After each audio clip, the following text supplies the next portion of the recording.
à toutes et à tous et bienvenue dans ce 57e Éco-Weekend. Les mois se suivent mais ne se ressemblent pas. Après un octobre explosif, novembre se profile à l'instar de septembre comme un mois de consolidation. En cause, en Europe, les craintes que les mesures de confinement ou de précaution face à la pandémie ne freinent trop l'économie. Ainsi, par exemple, le gouvernement autrichien a décidé d'un confinement complet. Les autres pays ont agi avec plus de discernement, comme le montre l'infographie qui apparaît à l'écran, et on attend avec une certaine fébrilité les décisions allemandes. Outre-Atlantique, par contre, c'est l'inverse. Les révisions bénéficiaires positives et enthousiastes font craindre une accélération du tapering, cette fin des politiques incitatives de la Fed annoncée récemment. Et évidemment, comme l'économie est un tout au niveau mondial, on constate un retour en force des sociétés liées à la thématique du stay at home, ainsi qu'un affaissement du pétrole et un effet plutôt bénéfique de la hausse du dollar, ou plutôt de la baisse de l'euro, sur la balance commerciale européenne, ce qui est favorable aux sociétés exportatrices. Au niveau des taux d'intérêt, la courbe américaine a vu sa pente augmenter à travers une hausse des taux à long terme. La hausse des taux en 2022 se précise avec les perspectives économiques en amélioration, alors qu'en Europe, il se précise pour les mêmes raisons qu'il nous faudra attendre 2023 avant de voir la Banque centrale européenne actionner le levier des taux d'intérêt, et cela explique également le mouvement des devises.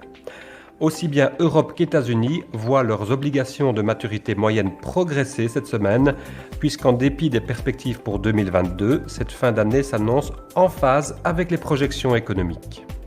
Dans le reste de l'actualité, notons ces plans de relance. Celui du président Biden tout d'abord, 1640 milliards de dollars qui a été validé à la Chambre américaine. Et ensuite celui du Premier ministre japonais fraîchement arrivé Fumio Kishida pour 690 milliards de dollars qui amènera l'ensemble de la relance fiscale nippone à plus de 10% du PIB.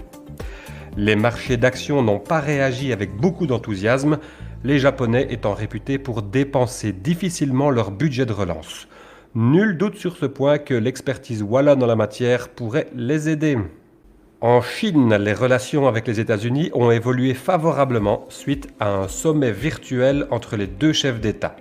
Cela a contribué au sentiment positif qui a été confirmé par les statistiques économiques, les ventes au détail et la production industrielle notamment, des statistiques qui étaient moins décevantes qu'attendues, ainsi que la possibilité pour le groupe Evergrande de liquider certains actifs. Sentiment positif donc. Par contre, le secteur technologique, lui, a déçu dans ses perspectives bénéficiaires, ce qui explique aussi la différence entre les indices Hang Seng et CSI, les bourses de Shanghai et Shenzhen, cette semaine. Et entre Chine et États-Unis, on ne sait dire lequel des deux a initié la correction dans le secteur des crypto-monnaies. En effet, Biden a signé une mise en œuvre du plan infrastructure qui prévoit la déclaration de revenus issus des monnaies digitales.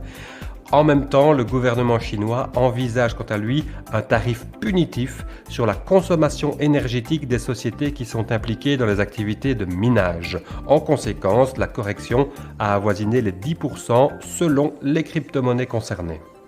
C'est ici que s'achève cet Éco-Weekend. Je vous donne rendez-vous le week-end prochain et d'ici là, je vous souhaite une agréable semaine.